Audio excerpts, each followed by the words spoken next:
right now because I don't want to forget, as Lee did for one of our climate, the one that I couldn't attend and that I was really curious to hear the guy, the presenter. That was the one I was on, wasn't it? And then, Yeah.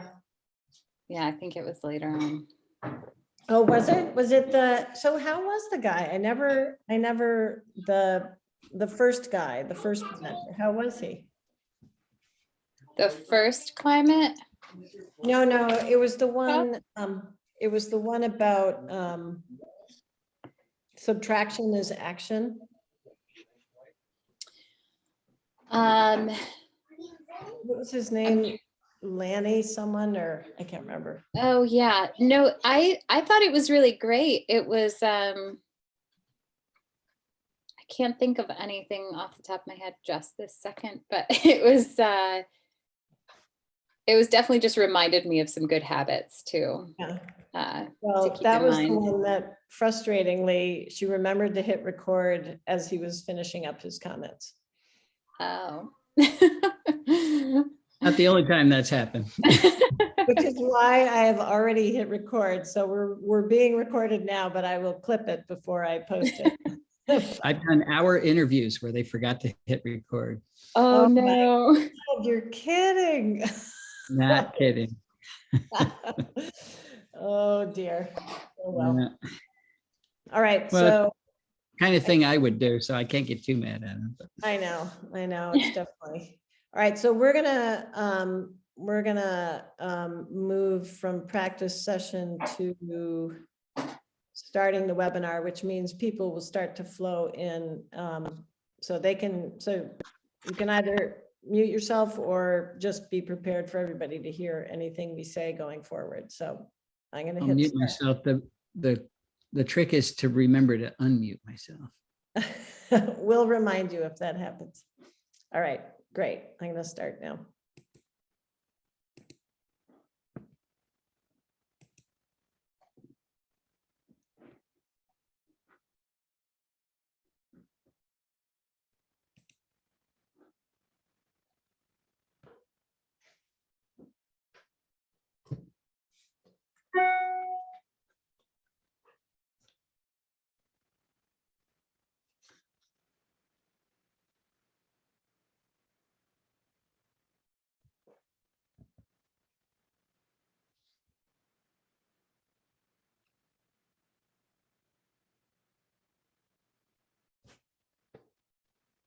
Welcome, everyone. We're still a couple of minutes away from getting started, but I can see that people are joining us. So welcome, and just go grab a drink of something and or a snack, and we'll get started at 7 o'clock.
Welcome, everyone. We are still a couple of minutes away from our start time.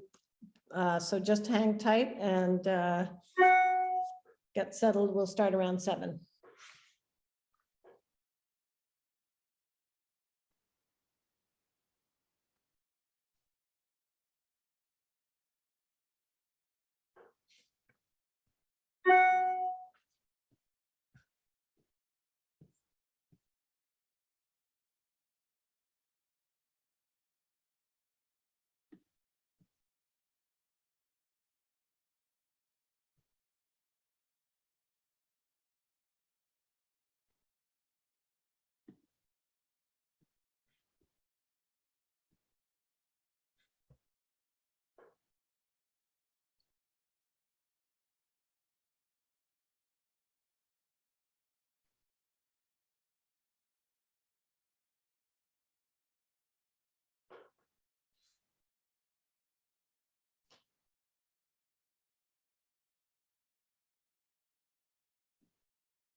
Welcome, everyone. I'm going to leave about 1 more minute for folks to join. We have over 200 people registered, not all of whom will show, I know, because some registered to get a link to the recording, but I just want to give people 1 more minute to sign on and then we'll get started.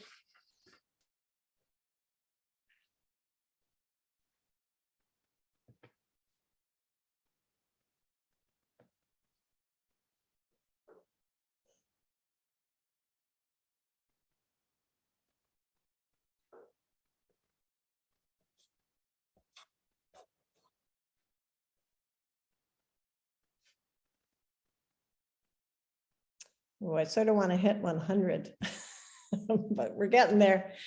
So we'll get started. Welcome to everyone. We're delighted to have you joining us tonight.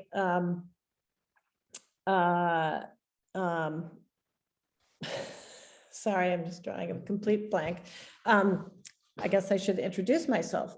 I'm Caroline Elliott, Executive Director of Cat Ants River Education Alliance. We are your host for tonight. Oops. I just want to give a quick shout out to our members who make this and all our other programs possible. If you're new to CREA, we're always looking for new members. And if you like this program, we hope you will consider joining us. You can check out our work on our website, creamaine.org.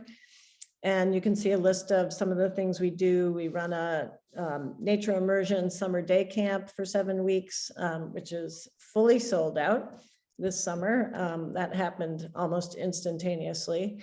And we are still looking for a couple of counselors in training. So if you have a youngster 13 to 16 years old in your family, you can check out details of that leadership program. That's the only part of our camp that we have open spots for. We also run school programs. We host school classes at our Ecology Center for nature-based learning, lead guided walks, and other things. This is a picture from our summer camp last year. Oops. This is just for those new to Korea, this is a shot of the inside of our ecology center. We have lots of marine mammals and minerals and bird mounts that are really cool to see. And this is the base for our programs. And this is open on Sundays from 12 to 2. So come visit us sometime. We have some fun activities for kids and for adults. And if you come to the Ecology Center and you have youngsters in your life, we also have a story walk on the Barnes Leap Trail, which is right nearby. So you can read a story. The stories change quarterly and your kiddos can run down the trail.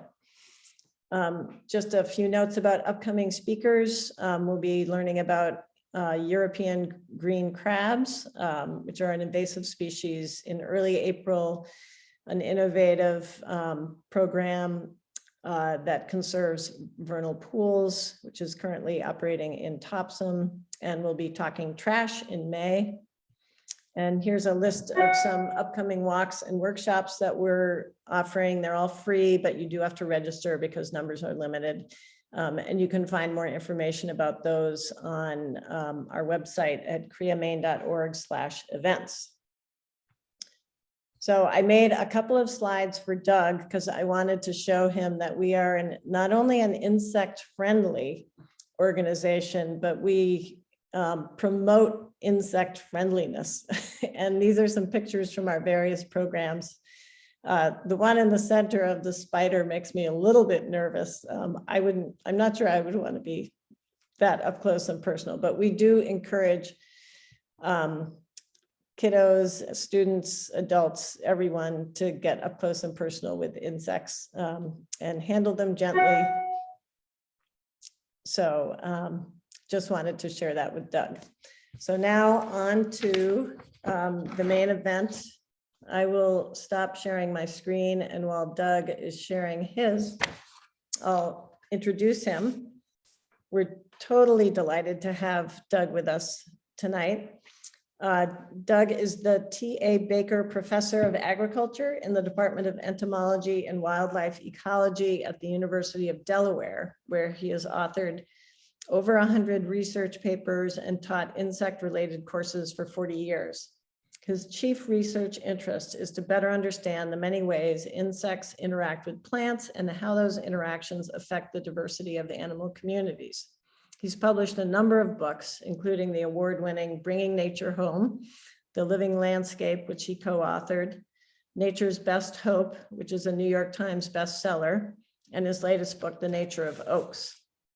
His newest endeavor is the website Homegrown National Park, which is a grassroots call to action to regenerate the biodiversity by restoring native plants to our front and backyards and other spaces. It has links to native plant finders for your area and a place to add your local naturalized places to the campaign. And you can find that by searching for Doug's name. You can find it pretty easily. So thank you. And thank you, Doug, for joining us tonight. And without further ado, I will silence myself and eager to hear what you have to share with us. Well, thank you, Caroline. I commend you for calling them insects instead of bugs.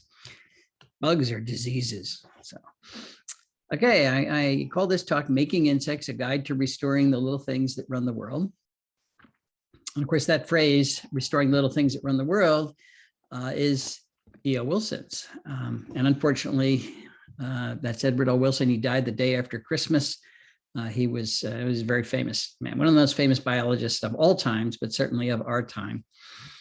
And he wrote a paper in 1987, just theorizing what would happen to planet Earth if insects were to disappear.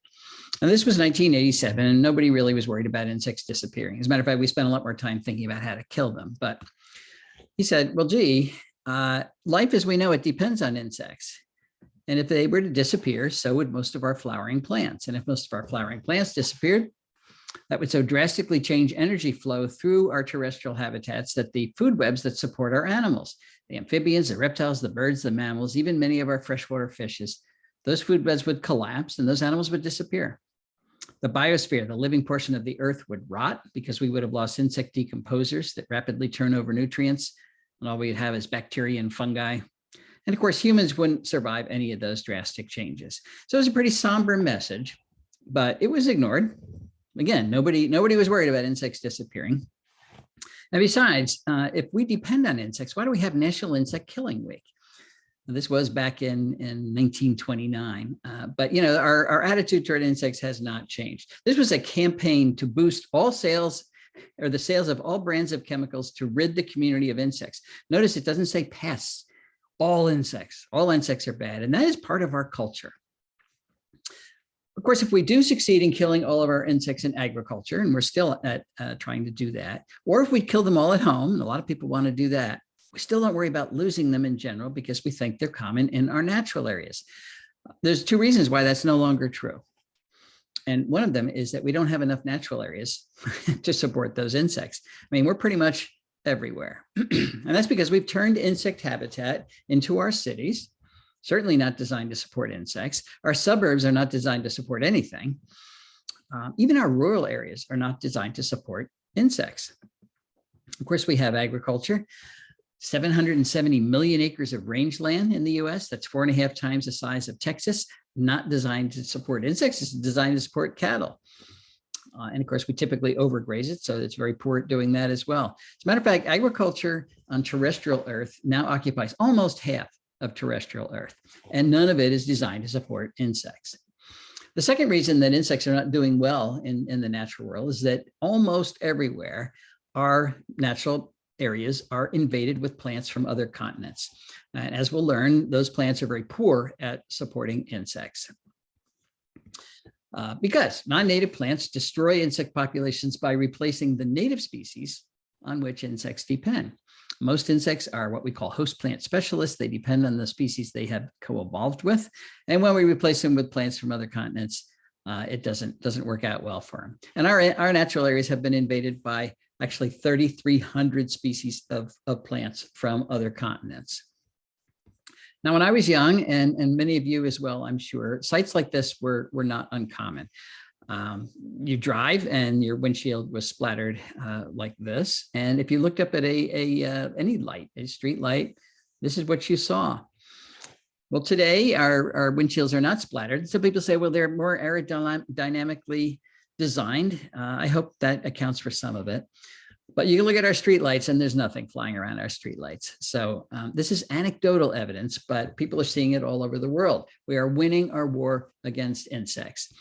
And that's why we're seeing headlines like this. The insect apocalypse is here. What does it mean for the rest of life on Earth? Of course, E.O. Wilson told us what it would mean.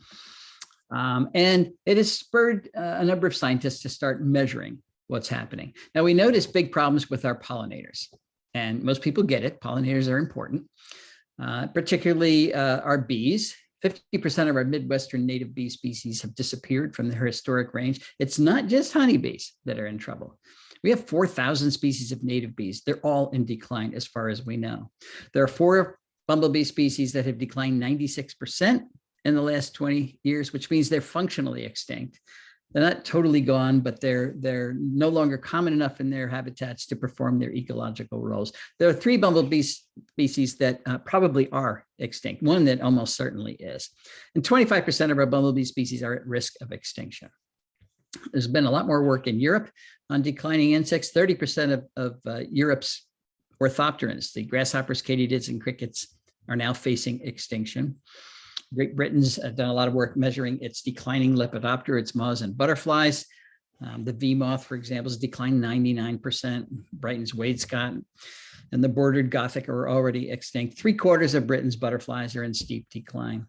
This is the study up here, a study out of Germany that really got people wondering. They said 79%, or the flying insects in Germany have declined 79% since 1989. That's pretty drastic. There are 46 species of moths and butterflies that have already completely disappeared from Germany. And then attempts to measure invertebrate abundance, that's largely insects around the world, suggests we've lost almost 50% of our insects since 1974. Remember, they're the things that are keeping us alive, so this is not good.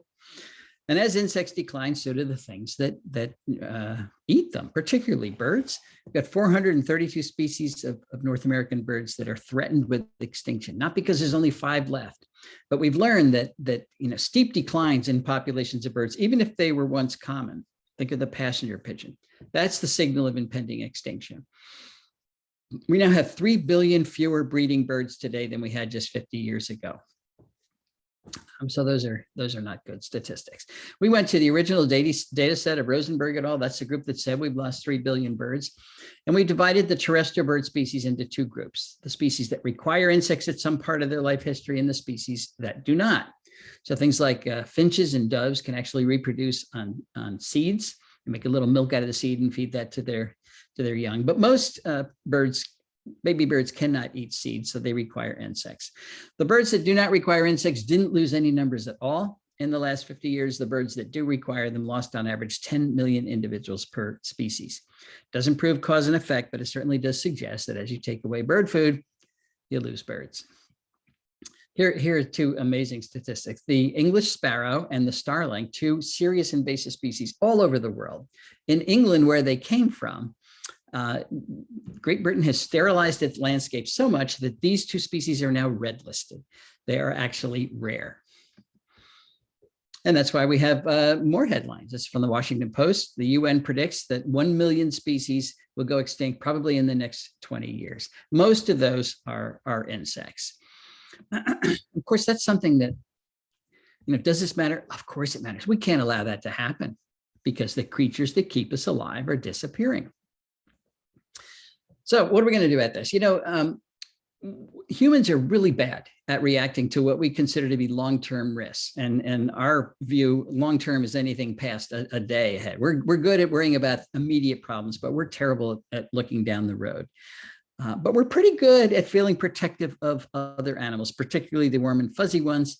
So let's view this problem, insect decline, from the perspective of birds. Let's pretend we're this bird. This is Magnolia warbler. And you are right now, you are undergoing one of the most dangerous things you're ever going to do, and that's called migration. You've just finished overwintering in the Tallamy Mountains of Costa Rica, and you are going to fly north so that you can reproduce.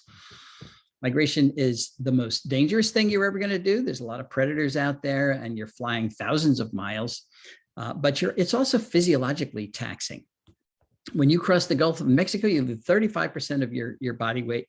Somebody a couple of years ago was looking in the stomachs of tiger sharks and during migration, and they were filled with migrants that simply didn't make it and fell into the ocean, and that's what they're eating. And even once they hit land, they continue their migration. A lot of these birds breed actually up in Canada, and every time they fly, they're losing 35 to 50% of their body weight. So when they stop to rest up, we call them stopover sites, they have to put that weight back on. So they're not just resting, they have to eat. Migration's tough. So if migration was so tough, why did it evolve? That's a good question. It evolved for the same reason anything evolves. The benefits outweighed the costs. So what are the benefits of migrating?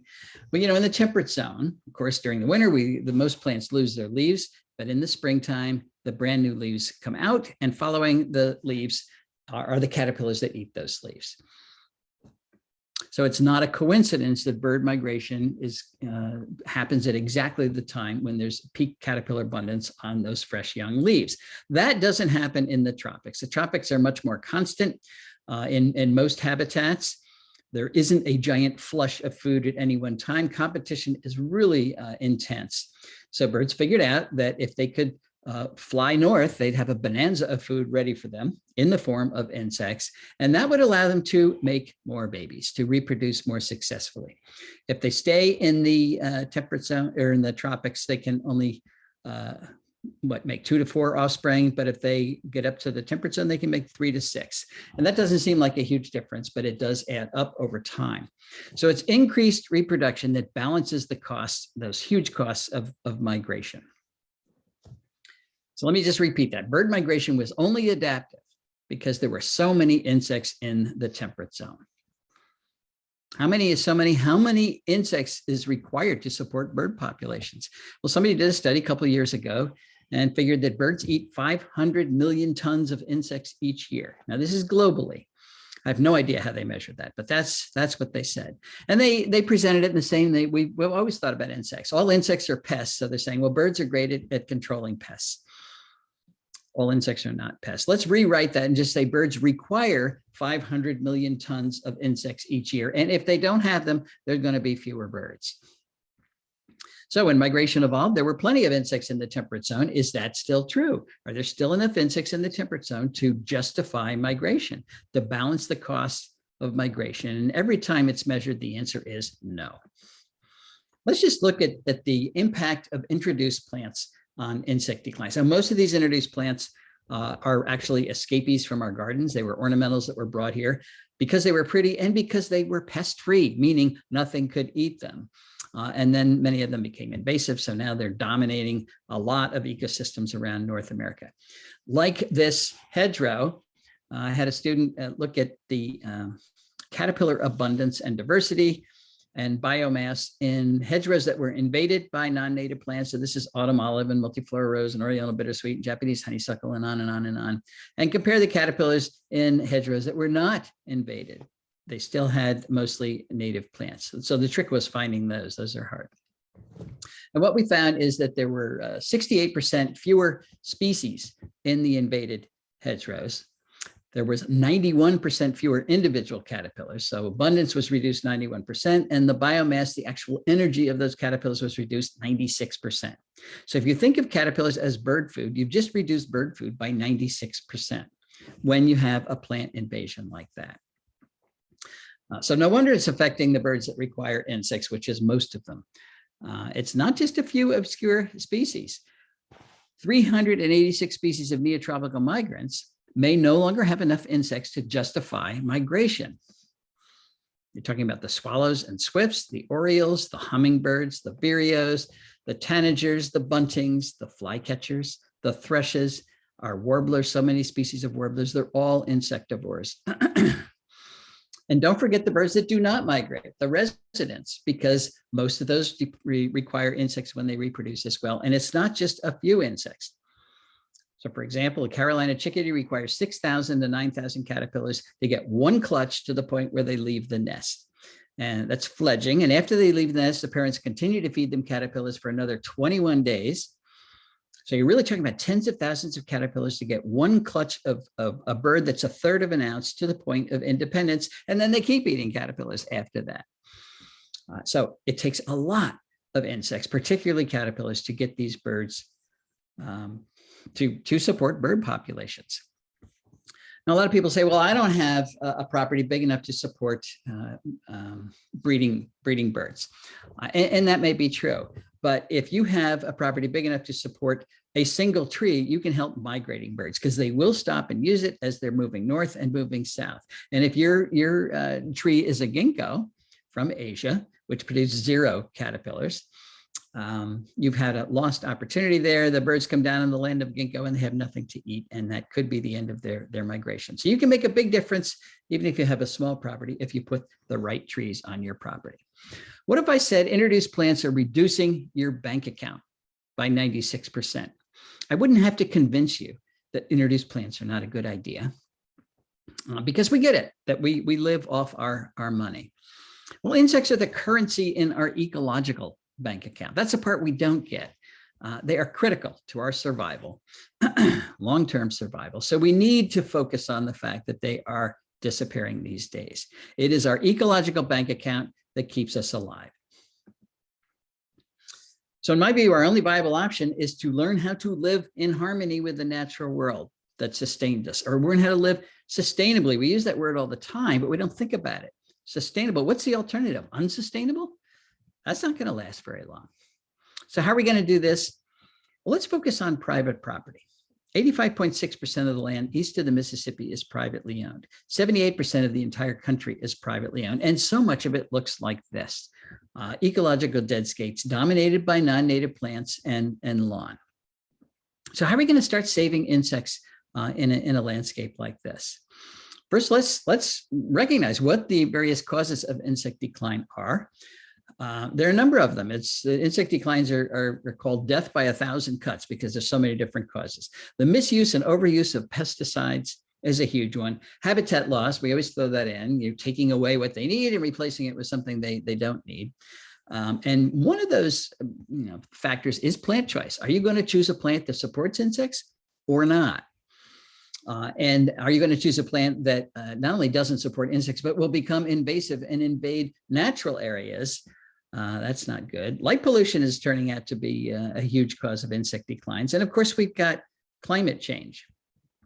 There's good news here, and that is these 5 causes here can be addressed by a single individual on a single piece of property. I'm not going to assign you the goal of changing the climate in the next week as an individual. That's a tough one. This is going to require a lot of policy changes, but you can start to address all of these causes of insect decline. You could do it right at home. What I'm saying is we need to raise the bar about what we ask our landscapes to do. In the past, we've asked them to be pretty, and that's it. So we go to the nursery and we buy, pretty plants. It's all been about aesthetics. Are they going to be pretty? Maybe they can be screens or anchors or focal points, but it's all been about aesthetics with no thought to the ecological goals that our plants have to start playing in all landscapes everywhere. And when we choose plants strictly as if they were decorations, then the landscapes we build, that causes ecological destruction. This is a pretty landscape. It's art, but it's dead. It's ecologically dead.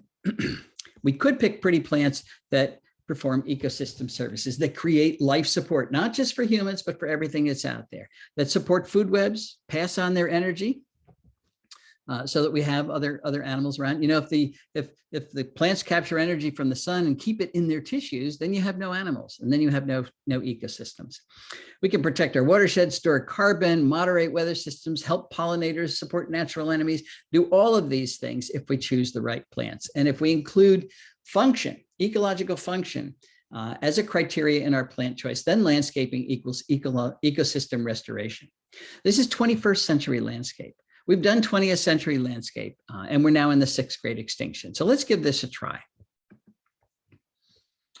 So what does it have to do with declining insects? We cannot restore ecosystem function without restoring insect population. So let's get right down to that. Which insects should we be making at home? That's a good question. There are a lot of insects out there. Or a lot of insect species, 3 to 4 million species worldwide. Many of these are disappearing before we even describe them. 164,000 described species in the US, but if I run a moth light in my yard, it is not unusual at all that I get a species that is not described. Nobody knows what it is. So we got a lot of species out there, and everybody's not going to be able to support all of them in their yard. So let's focus on what I'm saying are the 2 most important groups of insects. Those are the ones that maintain plant diversity. Plants are the first trophic level. They're the ones capturing the energy from the sun and turning it into food that supports the rest of life on Earth. So we need to have a lot of diversity of plants out there. And then the insects that contribute the most energy to food webs. Why? Because they're the ones that eat the plants, and then other things eat them. Those are the 2 groups we want to focus on. We're talking about our pollinators, particularly our native bees and caterpillars, believe it or not. So who says these are the 2 most important groups? I do, and I'm giving this talk, but I'm not the only one. Somebody out there will complain about it, but we can certainly make a strong argument. Let's start with pollinators. I'm not going to say a whole lot about pollinators because there's a lot of people talking about pollinators. Some people have had pollinators up to their eyes and ears, but not that many people talking about caterpillars. First, let's review, why do we need pollinators? This is question 1, and most people get it wrong immediately, and they get it wrong because of the media. The media says, well, we need pollinators because they pollinate 1/3 of our crops. It's actually about 1/12 of our crops. And that's a very anthropocentric view of why we need pollinators. By we, I mean the earth. Forget our crops. People say, I don't live next to a farm, so I don't need any pollinators. Yes, you do. They really pollinate 80% of all plants and 90% of all flowering plants, including our crops. Well, we can't leave out the rest of those plants. So losing our pollinators is not an option. Otherwise, we lose 80 to 90% of the plants on the planet. Not an option. This is not good earth stewardship. This is essential earth stewardship. Pollinators are essential, and they're essential everywhere because we need plants everywhere. All right, that's all we're going to say about pollinators tonight. Let's talk about those caterpillars. They are the bread and butter of terrestrial food webs. They are eating plants, and then other things are eating them. So you take the energy that's in an oak leaf like this, and you pass it on to the birds and other things that are not going to eat that oak leaf. It turns out that caterpillars are transferring more energy from plants to other animals than not only any other type of insect, but any other type of plant eater. Which means if we build landscapes that don't have a lot of caterpillars in them, we have failed food webs and eventually failed ecosystems.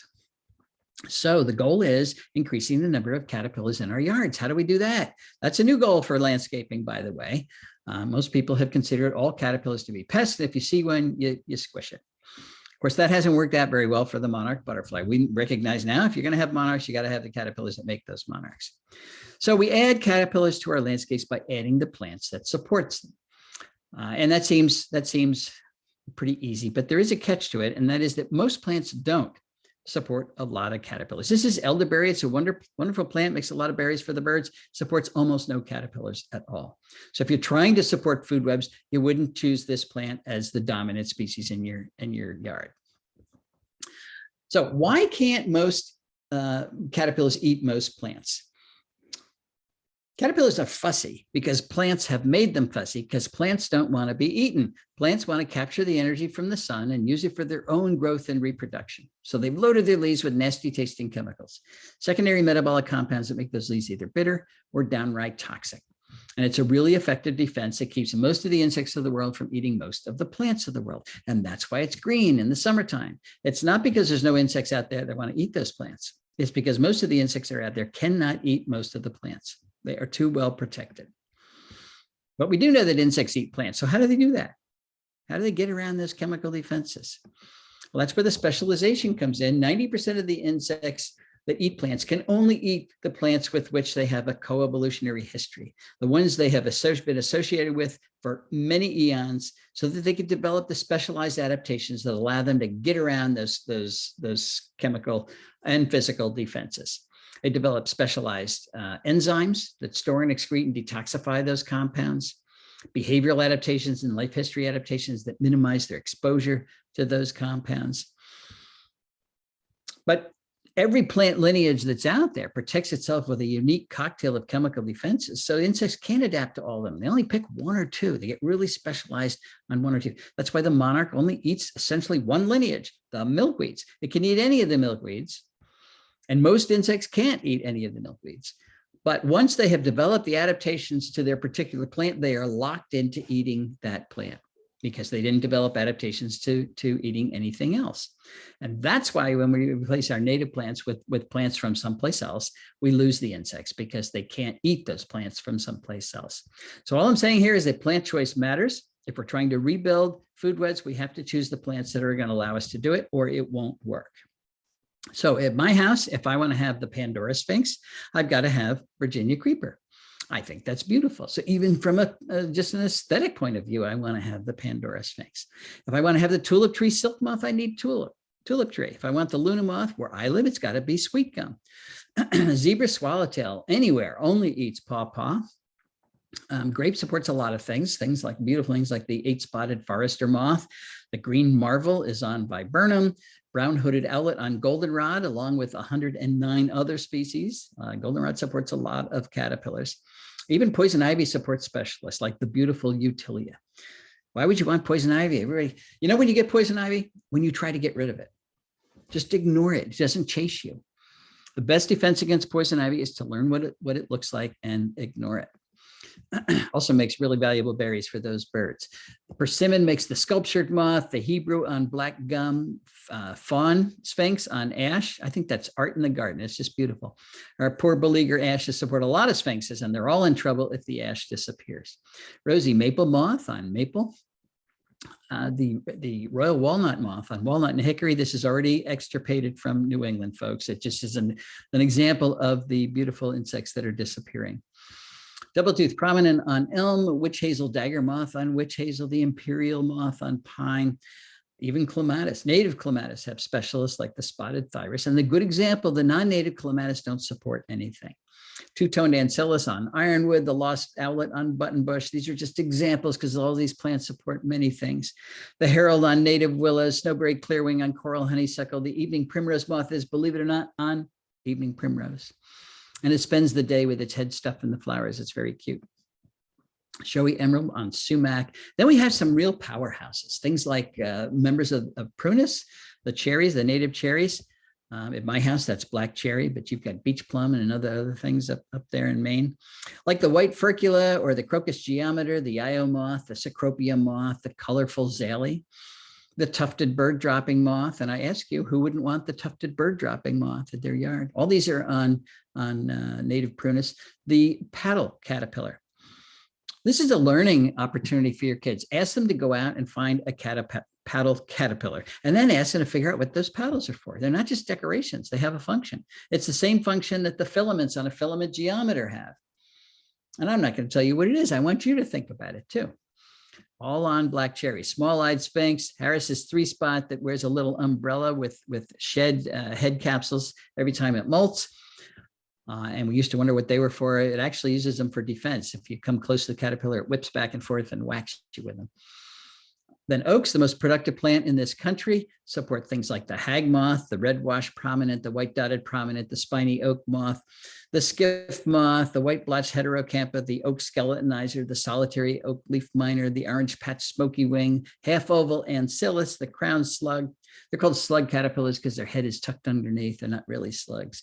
Pink striped oak worm and the spun glass slug caterpillar, which is my favorite caterpillar in the country. And then hundreds more species of moths are on oaks, which is why I call them keystone plants. They are the most productive plant in terms of supporting those caterpillars that are transferring energy to other animals in the country, probably in all of the temperate zone. We haven't measured it in Europe yet, but we're going to.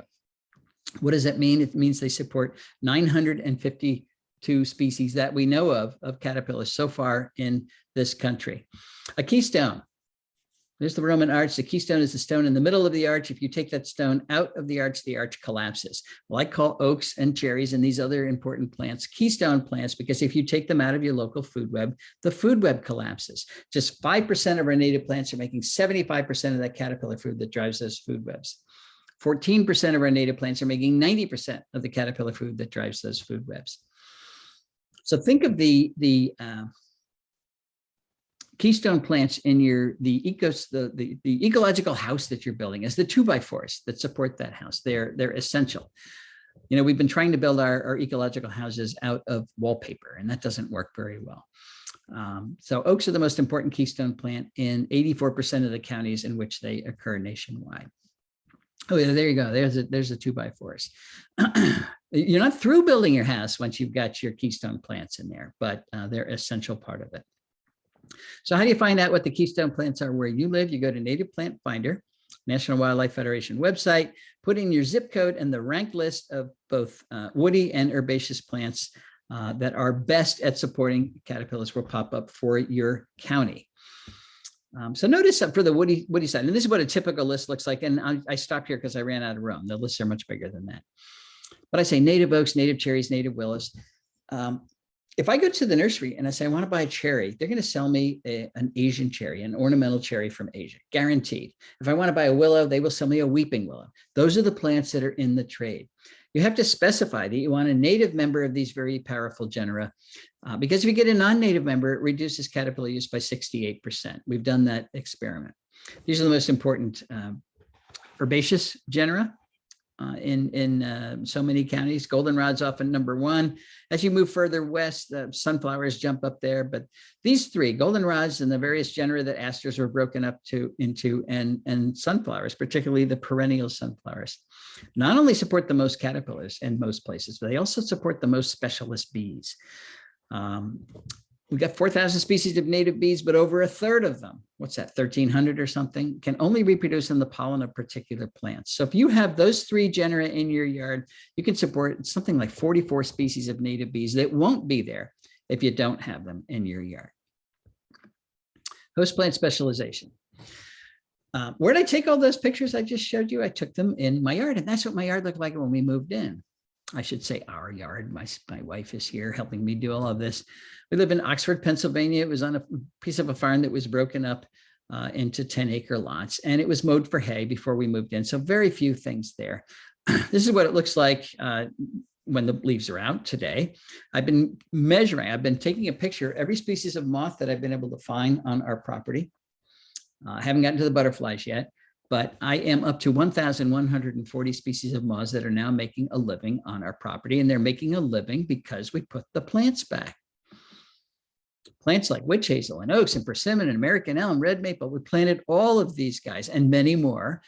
And we tolerated other native plants. You know, most people call black cherry it's a weed. You got to take it out. A lot of people don't like ferns, grapes. You got to be careful and pull down your trees. So you have to be careful about that. Tulip trees, not much appreciated. Virginia creeper has a bad rap. I don't know why. It's a great native plant. Goldenrod's considered weeds. There's poison ivy. Of course, we got to kill that, but we don't know why. Greenbrier, even dodder, it's a parasitic plant, but they're all supporting particular lineages of moths that won't be there if you don't have those plants in your yard. And every time you add a new lineage to your yard, you get new moths.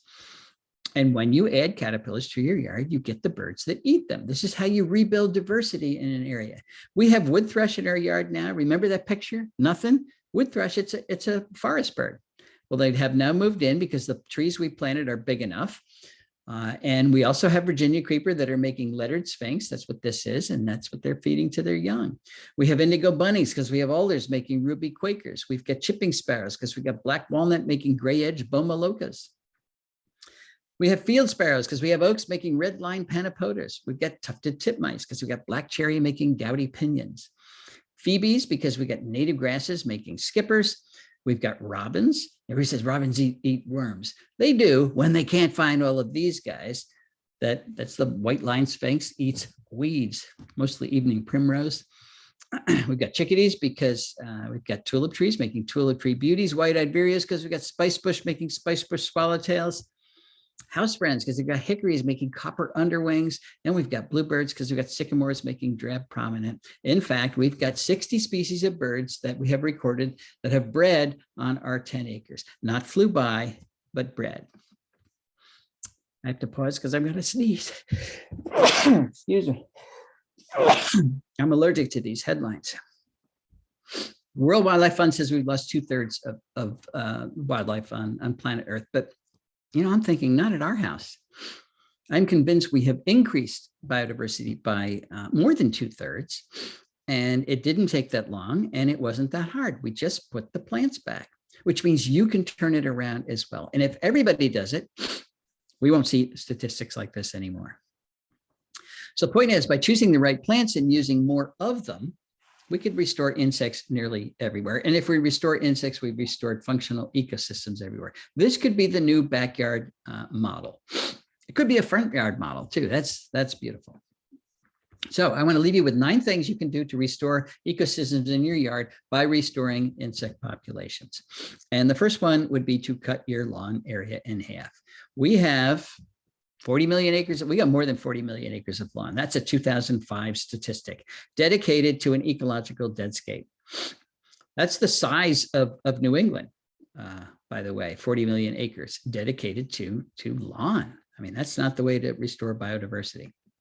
Now, I know we need lawn so that we can display our Halloween decorations, and we need lawn because it's a status symbol. We all know that. But what if we cut the area of lawn in half? Here's a church I drive by in Mississippi. And, you know, people go here to worship God's creations, and then on the outside, they kill them all. We're not thinking. If we cut the area of lawn in half, that'll give us 20 million acres that we can put towards homegrown national park, that Caroline told you about in the beginning. We can restore a lot of biodiversity simply by cutting the area of lawn in half. We want to plant for specialist bees. Sam Droege, he's Mr. Native Bee. He says that we need to meet the needs of our bee specialists. And that's what I mentioned before. If you plant for the specialists, the generalists will use those plants as well. So you're not going to leave out the honeybee and the bumblebees, but you will satisfy the needs of our specialist bees. And then you have all the bees, not just the generalists. And we, of course, want to put keystone plants into our landscapes. National Wildlife Federation has a new website out called Keystone Plants by Ecoregion, and they do include, that website includes the most powerful plants for specialist bees. And that's the only place you can find that. Okay, we want to remove invasive species from our property. Remember, the invasive species, by the way, is not just an aggressive plant. It's got to be a non-native that's aggressively displacing native species. And many of us have invasive plants as decorations on our yard. Buckthorn, of course, is up your way. Burning bush, barberry, all these things were brought in as ornamentals. They've now escaped and are very serious problems. So if we all remove them from our properties, that we'd be done on 86% of the land east of the Mississippi. Then we could focus on the public properties.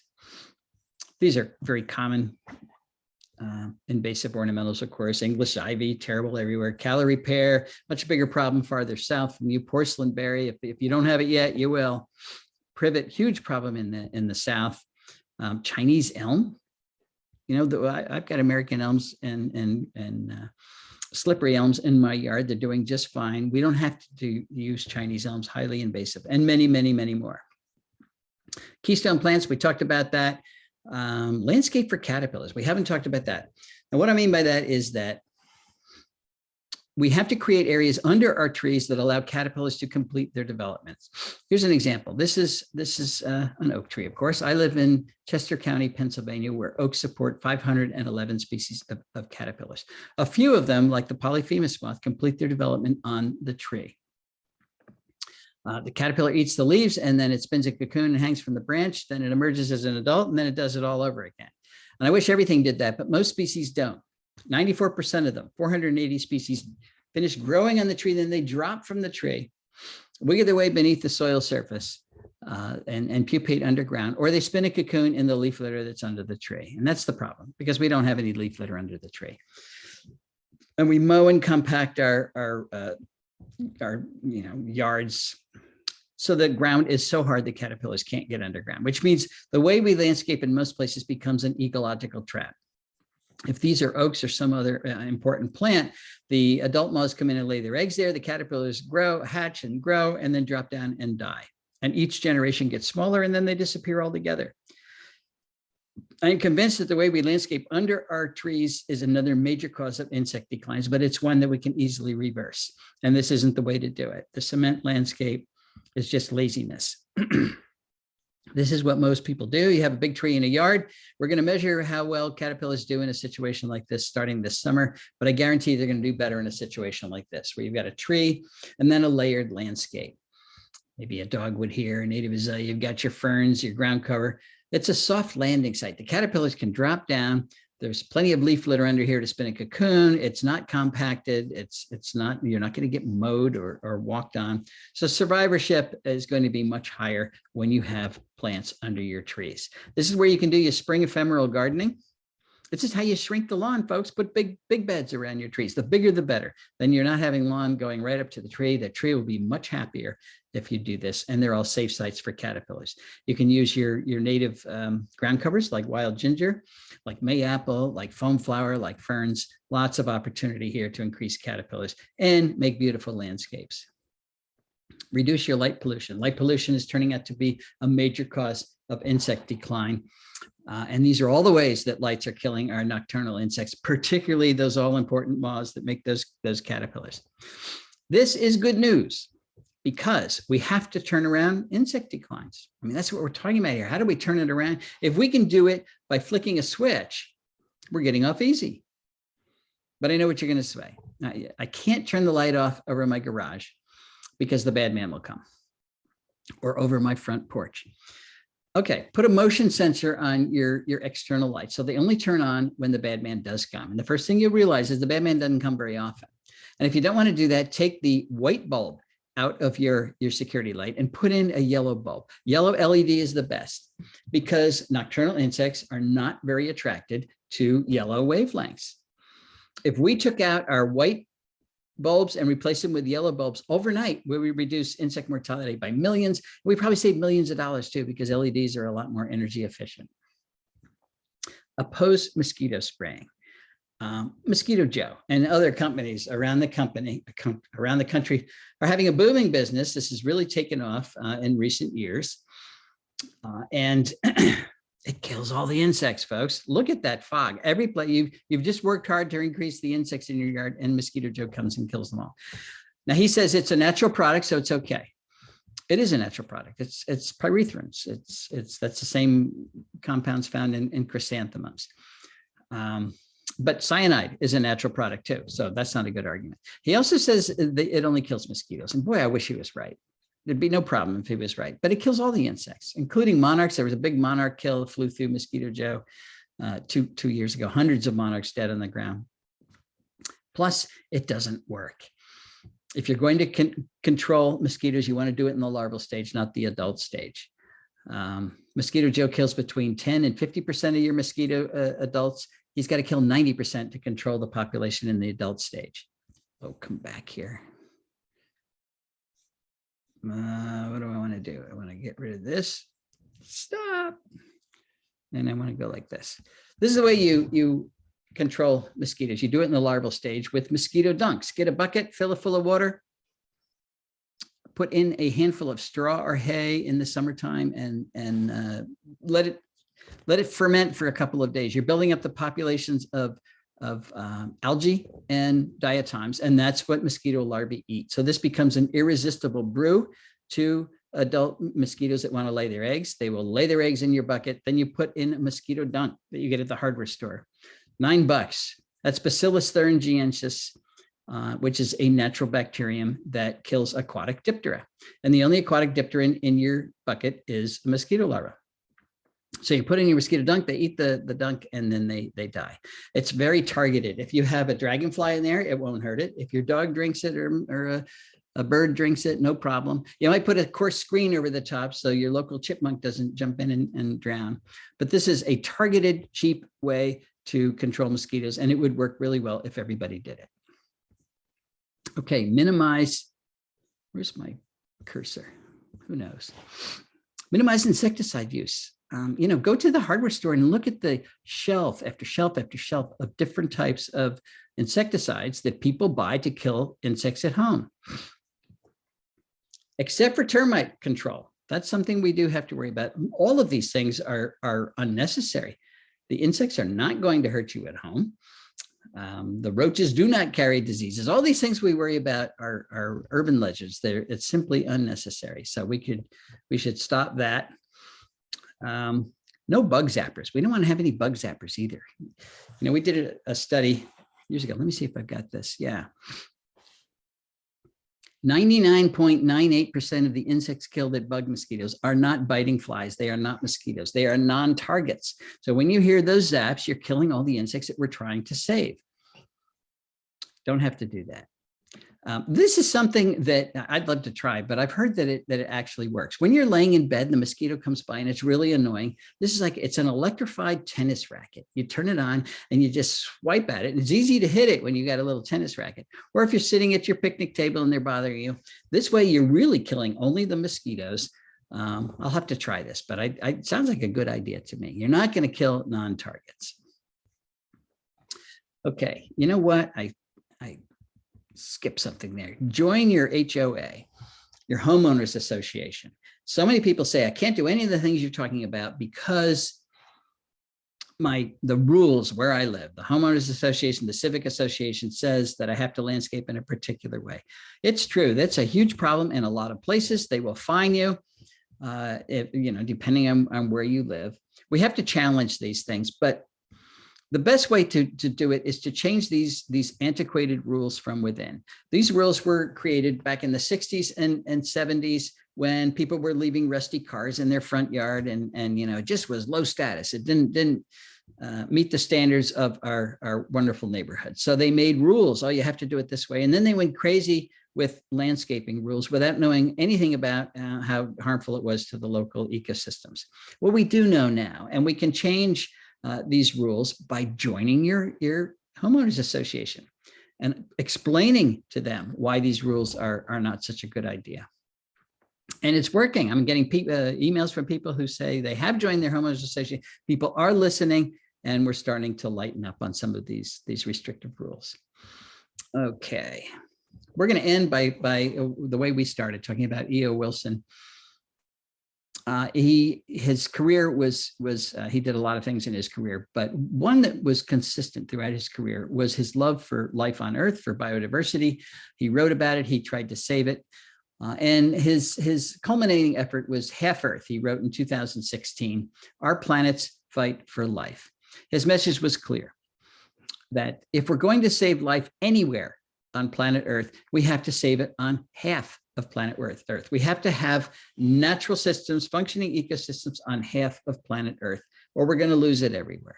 And he spent most of the book talking about the science that supports that statement.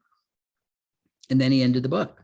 He didn't spend a lot of time telling us how we were going to save nature, save functioning ecosystems on half of planet Earth. Remember, half of the Earth is already in some form of agriculture, and 8 billion people and all of our detritus and our airports and our roads and everything else are in the other half.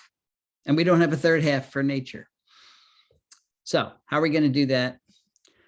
Well, conservation biologists think it's a great idea, but they're scratching their heads too. How can we do it? I think we can do it. I think we can realize Eo's dream, but we need a new approach to conservation. We have to give up the notion that we can't coexist with nature, that humans are here and nature is someplace else. We now need to find a way to coexist. And it'll be the first time in modern history that our huge populations have coexisted. We've done it well as small indigenous populations in different places, but not with billions of people. It doesn't mean that you have to save insects for a living, but you can save them where you live. And if you do, it empowers you. Our Earth's populations or problems are huge, and most people feel totally powerless. What can one person do? Well, one person can shrink the lawn. One person can use keystone plants. One person can get rid of their invasive plants. One person can put in a pollinator garden. We didn't even talk about that. One person can turn out their lights. One person can stop using insecticides. One person can totally revitalize their little local ecosystem and enhance their greater local ecosystem rather than degrade it. And it also shrinks the problem down to something that's manageable for each one of us. Don't think about the entire Earth's problems. You'll get depressed. Just worry about the piece of the planet that you can influence. If you own property, it's obvious. That's where you start. If you don't own property, help somebody who does. Help a land conservancy or a park or preserve. They're all underfunded. They're all understaffed. They will love you as a volunteer. So insect decline is a global problem. It's a serious global problem, but it does have a grassroots solution. It's one that you and I can address starting tomorrow. We did create this problem, but we can solve it together. Thanks very much. Great. Thank you so much, Doug. There are a lot of comments with people who you went very fast. And I just want to let everybody know that I will go through and pull out the links that Doug posted and include those in a follow-on email along with a link to the recording tomorrow or the day after. So we will get you all of those great links. So there are a ton of questions, so I'm just going to jump right in. All right, someone says, I am new to this and have taken the pledge to rewild and I'm very inspired by it. I plan to plant trees and shrubs and would also love to turn part of my property into meadow. My concern is ticks. I live in Maine where ticks are an issue. Would turning approximately 1/4 of an acre into meadow also bring in more ticks? Ticks eat vertebrates. And if you're talking about deer ticks, they're the ones that cause this problem. I've had Lyme disease 5 times, so I get it. That's caused by too many deer. So that's the real root of the problem. You can get rid of ticks by paving over your property, but that'll get rid of us too. So we need a different approach to ticks until we are prepared to control our deer populations. You might try something like, I think it's called Daminex. It's a tube with cotton balls in it that are impregnated with pyrethroids, and the mice go and this is the white-footed mice. That's one of the other hosts of the ticks. And they grab those cotton balls and they take it back and they make their nest out of it. And then the ticks that are on their bodies die from the pyrethroids. So that people say that's effective. I've never tried it, but you can put plants back in your property without being overrun by ticks. It's a good reason though. And notice I say reduce the lawn. I don't say eliminate it. You should have paths that go through your property so that you can walk through your property, walk through your meadow without vegetation brushing up against you. That's how the ticks get on you. It's called questing. They sit there with their little hands and they grab you as you walk by, but they're up on vegetation. And be mindful of the tick problem, particularly in May and June. That's when infectivity in our tick populations is the highest. And you are most likely, if you get a tick, the most likely to have transmission. All right. Can you give some guidance on the best outdoor lighting now that we can buy daylight bulbs? I'm not sure what that means.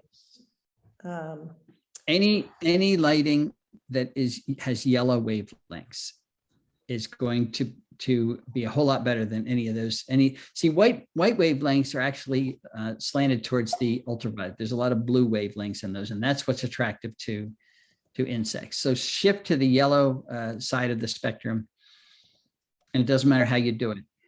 So toward yellow and away from blue. Right. Okay. Let's see. How useful are varietals of native plants that are sold by nurseries? You're probably talking about cultivars of native plants. That depends on what the cultivar trait is. There have been very few studies on that. Annie White at the University of Vermont has worked with flowers, and she's found that more often than not, when you change flower traits, you ruin the relationship with specialized bees that depend on particular flower shape and smell and nectar load and color. We looked at what's happening with leaves when you change different things, and the news is a little bit better there. The only trait that consistently reduced insect use was taking a green leaf and making it red or purple. And red leaf cultivars are very popular. I don't know why. I think they're ugly, but so avoid red leaf cultivars, and you should be okay. The big problem with cultivars that bothers me is they're all cloned. So that means you're putting zero genetic variability out in your landscape. And with climate change and all the other challenges we're throwing at our plants and our ecosystems, we need as much genetic variability as possible.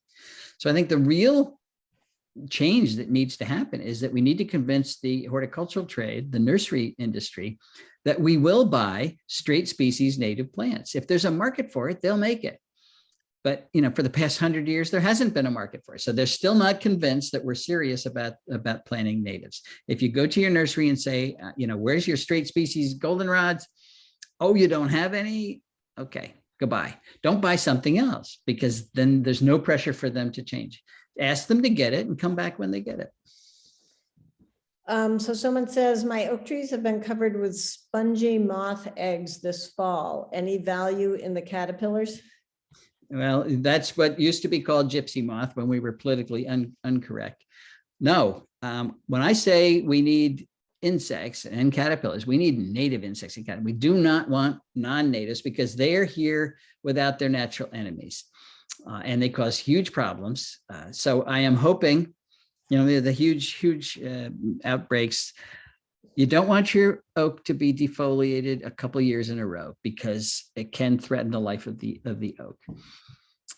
But if you have a rainy season, a rainy spring, cool, wet spring, a fungus will break out and control the spongy moth.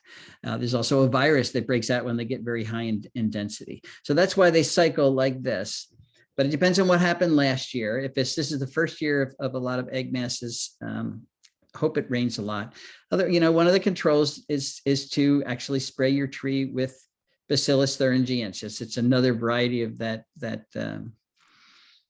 the same thing we were going to control with the mosquito dunks, but there's different varieties that control different insects.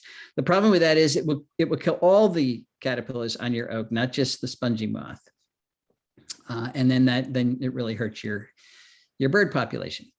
So only do that if you have to, but you don't want your oak to be defoliated a couple of years in a row.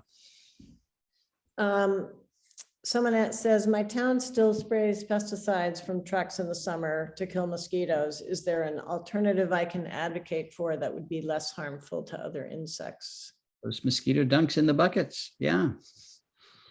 You should tell your township, do not do this. Your township is sterilizing your entire town for something that doesn't work. The reason they have to keep coming back and back and back is because it does not control the mosquito population. It does cost a lot of money and it kills all the non-targets. I will just reiterate that this presentation will be available as a video, and I assume that the scientific references, I can just pull those off of your, off of the video. Or that's, they're all in the homegrownnationalpark.org. Okay, great. I'll send a link to that. Someone says, I have beautiful red oaks in my backyard that are covered in brown-tail moth nests. I was debating treating them with the abamectin tree injection after speaking with an arborist. Will this hurt other insects? Yes, it'll kill all the insects. Those aren't nests, those are egg masses. And it's the same thing with the spongy moth. They're both introduced moths. So I wouldn't inject the tree and with a systemic that lasts several years. I would, if I had to spray it with something, I would use BT, Bacillus thuringiensis, which only, it's immediate kill and it's not systemic. Okay. Let's see. Someone asked about tick treatments for lawn. I think you addressed that to use pathways. Target approach for yellow jackets. Yeah, I say we need native bees. We need them in our yards. And a lot of people say, I won't do it because I'll get stung. I say, no, the native bees aren't going to sting you. It's the yellow jackets that are stinging you, or the bald-faced hornets. They are predators. They're not pollinators. They're very aggressive. They're defending their hive. They have. So one of the cans of spray you get at your hardware store is it's like a 15-foot spray. You aim it right at the nest at night and just empty the can into the nest. That'll kill them. But do it sparingly. A lot of times you can have these nests in different parts of your properties and there's no problem at all. If it's right over your front door, you probably don't want to tolerate that. Is there anything good about the brown-tail moth? No. I can agree. I've had that on my property, but it's moved along, thankfully. We don't want to tolerate any invasive insects. Right. How much do native plants affect carbon sequestration? Well, all plants help with carbon sequestration. A third of the carbon that is in the atmosphere now has come from us chopping down the forests and the plants on this planet. More than a third now. That's an old statistic. If we put those plants back, we would pull a third of the carbon out. So no, it's not the total solution, but this is why you have campaigns like the Trillion Tree campaign to put trees back all over the planet. The problem is they're just thinking about carbon sequestration. They're not thinking about saving biodiversity at the same time. Make them native trees. And by the way, oaks are the best carbon sequester in the country. Then you kill two birds with one stone. You're pulling carbon out of the atmosphere. Plants build their tissues out of it, but then they also pump the extra carbon into the ground. And that's why prairie plants, they're not big oak trees, but they sequester almost as much carbon as oak trees over the years because they're pumping so much carbon into the ground for long-term storage. So putting plants back, it's another reason to reduce the area in lawn we have, because that's not sequestering any carbon. Their roots are 2 inches deep, and then we mow them every year, and all that carbon goes right up into the atmosphere. So putting plants back native, certainly going to sequester carbon. Any suggestions for people who live in towns that want to spray for brown-tail moth? Again, it depends on what they're spraying. If it's BT and you've got a terrible outbreak and it's been a couple of years and there's risk of defoliation, you might have to tolerate it. Remember, if they're spraying anything else, they're killing the natural enemies too. Some of them are jumping onto these things. But the spongy moth and the brown-tail moth are real tough ones. The winter moth now has a parasitoid that is very effective. I knew a guy working on it in the Boston area, and he can't find enough population to work on anymore because the parasitoid has worked so well. All right, Janet wants to know your thoughts regarding the spotted lanternfly. Just another one I got at my house. I'll tell you an anecdotal story.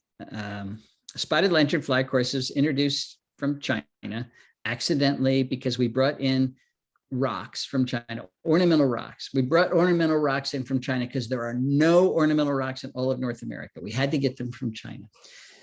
I'm kidding. So we got them from China, and they had egg masses of the spotted lanternfly.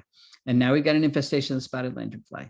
Its favorite host is Ailanthus, which is another plant from China. And when it eats Ailanthus, it tastes terrible. And that's why it's brightly colored. It's advertising its bad taste. But it sucks phloem, which doesn't have a lot of nasties in it. And it will feed on your grapes. It'll feed on apples. It'll feed on maples and not taste bad. And at my house, the birds have learned to eat it. So I'm seeing spotted lanternfly wings all over the place, and we've got it. I can find it, but we don't have those huge outbreaks. You've seen those pictures with thousands of them on the trunks. I've never seen anything like that. And the reason they taste good at my house is because we have no Ailanthus. So if you have Ailanthus, it's another good reason to get rid of it, to at least make your spotted lanternflies a little bit more palatable to the natural enemies that we do have here.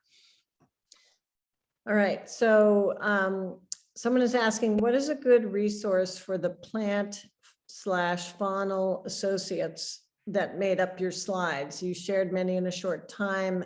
That's information they're trying to find and haven't found a good resource yet. So they want to share it on their Conservation Commission page.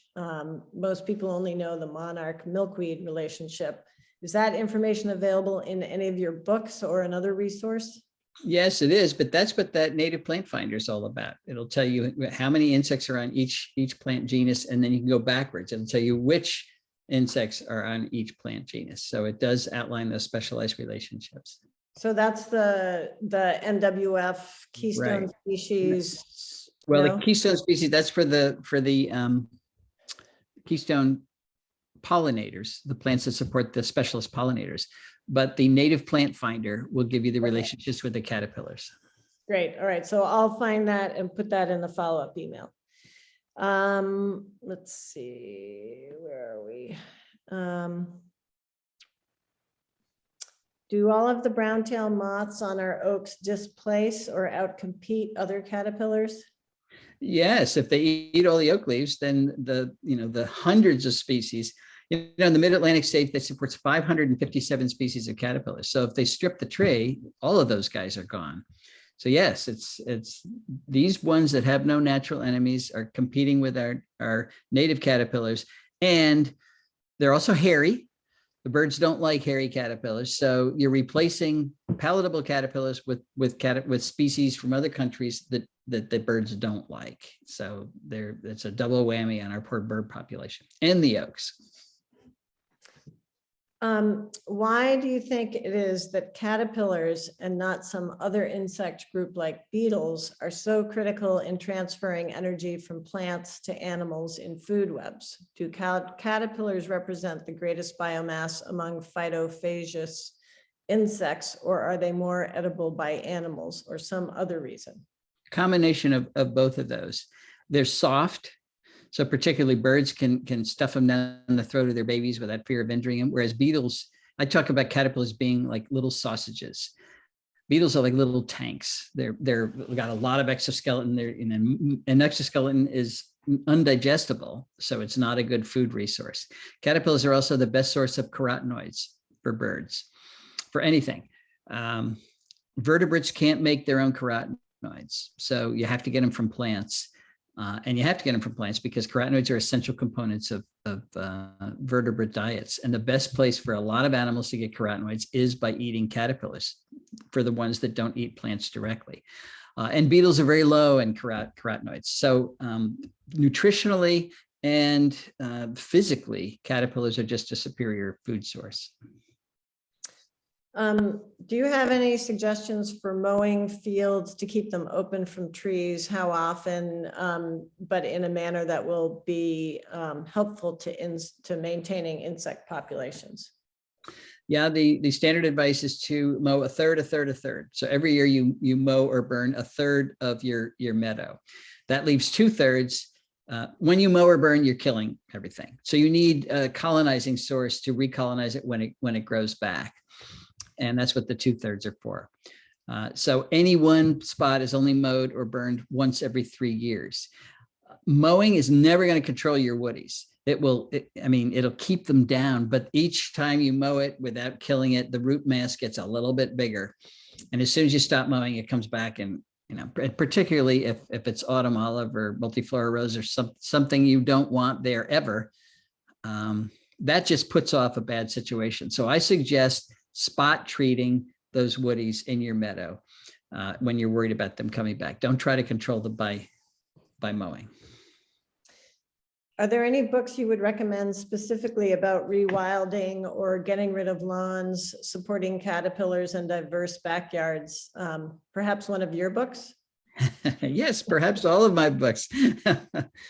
Yeah, Bringing Nature Home, The Nature of Oaks, and Nature's Best Hope talks about all of those things. Larry Weiner's book, I think it's called Garden Revolution, talks about how to garden with native plants, which will accomplish all of those goals. So that's a good resource as well.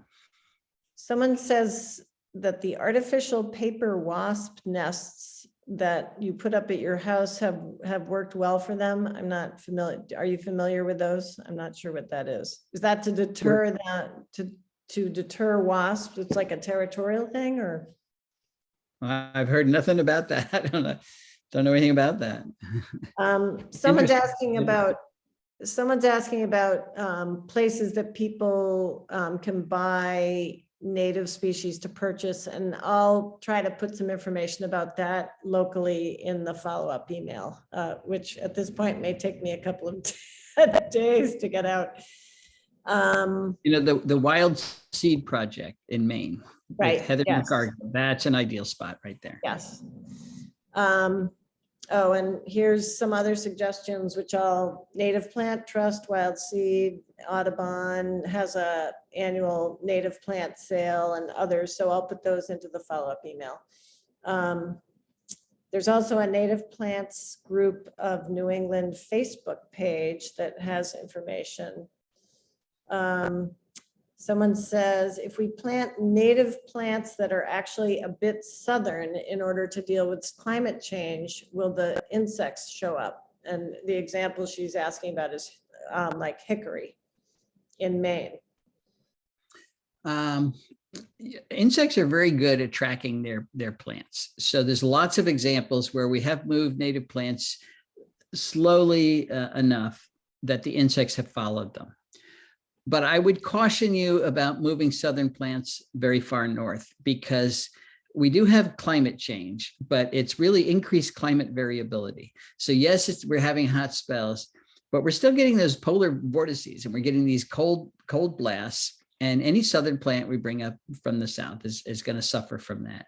So what we really need are plants with a lot of genetic variability to handle this, as opposed to thinking everything's going to be, get gradually warmer and our plants, will be able to adapt like that. It's just not what's happening. Everything's really erratic.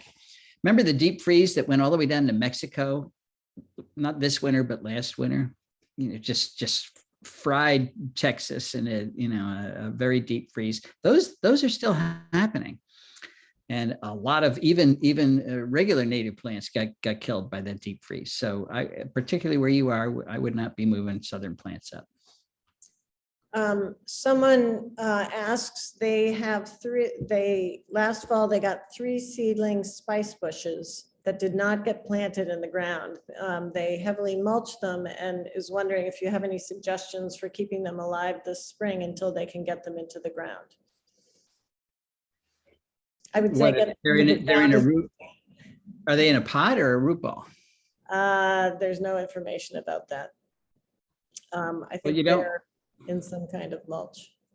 Yeah, that's, you just surround them with mulch, or if it's in a pot, you've already gotten through the worst part. Having them above ground in a pot during the really cold winter, that's hard on plants. But if they've made it that far, you don't want them to desiccate. You don't want to dry up, but you also don't want to rot them. So someone is recommending a book called Lawns into Meadows. And apparently Gardener's Supply has the fake wasp nests that our Okay, I'll have to look into that. I haven't heard of which I think we got 2 endorsements from in the comments. And lots of thank yous to you, Doug, and recommendations on your books. Let's see. All right, let me just see. I'm going back and forth between the Q&A and the, oh, someone asked, do you have a short 3 to 5 minute video which they can recommend to friends to start thinking about this? No. But this, Everybody wants me to boil it down to a sound bite, and it's just too hard. I've never done that. But well, you just reminded me. Somebody asked me that I'm supposed to do that for somebody else. I don't have it, but this recording will be on our website, and I think just send the link to it once it's posted and encourage people. We'll also I'll try to write up a summary, and you just got to work on people. Let's see. The only pesticide we can't opt out of in our senior community is grub control. People are fearful of losing their grass and having the related costs and effort to replant. Any suggestions about how to approach these attitudes? I would love to know which grub is killing all of your grass. There are records of it, but it's rare. So, you know, the grubs that eat grass is Japanese beetle. So if it's milky spore disease, that's a great way to do it in a natural control. It's very slow, doesn't work that well. But I'd love to know what they're putting down. Stay away, whatever they're using, stay away from neonicotinoids, imidacloprid, or any of the neonicotinoids, because they are 7,000 times more toxic to insects and birds than DDT was. And it's, you know, we overuse them like crazy. So And I would trade in your lawn in a second as opposed to using that stuff. And someone is pointing out that sometimes it's the skunks going after the grubs. Oh, well, yeah, okay. There's natural Well, control. or they treat the grubs to keep the skunks from messing up the lawn. So, You know, when we cut our lawn in half, you won't have all those problems. that's true. Someone is asking if hawthorn is a good tree. It is. We have a lot of native hawthorns. There are a lot of non-native hawthorns, so try to get a native one. Should we keep dandelions? I wouldn't touch them. You know, when you buy fertilizer for your yard, it's typically fertilizer, but it also has a broadleaf herbicide in there. So you're putting down an herbicide to get rid of your dandelions, so that you don't have a dandelion. There's no ecological reason to do that. You've just gotten rid of one thing that generalist bees can use. You've also gotten rid of your clover, so that you can have pure grass, but you've loaded your lawn with a toxic substance. If you read the label at the bottom of the bag, it says, take your shoes off after you put this product on before you go in the house. And you know how long you're supposed to do that? The rest of the season. That tells you how toxic these things are. And then it rains and it runs off into our aquatic systems just because we don't want dandelions. Those aren't good reasons to poison everything. Someone says they have a lot of moss, I assume, in their lawn in shady areas, and they love it. Any thoughts on moss? Yeah, it's a great ground cover. I would love it too. It's you know, it's not a high producer of insects. There are a few things that eat it, but it sure looks nice and it protects the soil community. A lot of people pay a lot of money to get moss like that, so protect it. It's good. What about crabgrass? Someone has a lot of lawn and they didn't want to treat it. So now they have a lot of crabgrass, and they thought crabgrass was non-native, but then they heard otherwise. So any thoughts on crabgrass? Well, it's not native, but so are all the cool season European grasses we build our other lawns out of. Remember, the lawn you keep, whether it's crabgrass or any of the turf grasses that we use, is going to be manicured. You're going to mow that. That's a cue for care. This way you won't be thrown out of your neighborhood. You're just going to have less lawn. So, you know, it's not like if you don't have crabgrass because it's non-native, the others are non-native too, you're never going to have your biodiversity in your lawn area. So mow it frequently and it'll look really nice. I would be very cautious about using a lot of herbicides to get rid of particular species of grass because somebody says it's not as pretty. That, you know. Any thoughts on bittersweet, how to get rid of it, I assume? You know, we've got Oriental bittersweet, but there's American bittersweet too. And the only place you can find American bittersweet that I know of now is Maine. That's because Oriental bittersweet has moved up and it hybridizes with it. And through introgression, the resulting offspring are all Oriental bittersweet. But I'd hate to have you run out and kill one of the few remaining American bittersweets. So get a reliable ID on it. If you were anyplace else, I'd say absolutely kill it because it's all Oriental bittersweet. How do you do it? You've got to kill the root system. So this is where I reverse my recommendations. If you just cut it back, it will come up for the next 10,000 years. And I've tried that. You've got to kill the roots. So cut it off at the base and paint it with an herbicide. I say paint instead of spraying the whole thing because you had a lot of non-targets that way. That will penetrate into the root system and that's the way you get rid of it. And it's a very targeted use of pesticides. Very little. It's just the end of your paintbrush. Yeah. That's right. Do you happen to know the botanical name for American bittersweet? Oh, someone just put it, Celastris scandens. Okay. This is Celastris orbiculatus, I think. Someone says the key to crabgrass control is mowing no lower than 3.5 inches, especially at lawn edges. Oh my goodness, so many comments just keep coming in. Let's see. I think this is mostly information. So we're almost at 8:30 and I want to let Doug get to the rest of his evening as well as everyone else. But there's a ton of thank yous to you, Doug, for this mountain of information. And so many thanks to you for sharing this information with us. And I will, for everybody watching, I will be sending out, it might take me a couple of days, but a link to the recording, and I'll extract as many of the bits of information that people asked for and put that into a follow-up email. So look for a follow-up email from me, and it will be long or it will have a long document attached. But hopefully I'll try to get as much in there, but also the recording will be up on our website in the next couple of days. And so you can watch it again and pull some of that information out as well, including the Q&A. So anyway, all sorts of kudos and thank yous. Well, thanks for having me. In the chat box. So thanks everybody for joining us. And thank you again, Doug, and hope you join us for some, hope our audience joins us for some future speakers. And we will try to fight the good fight on native plants and getting more insects back into the world. All right, take care, everybody. Bye-bye.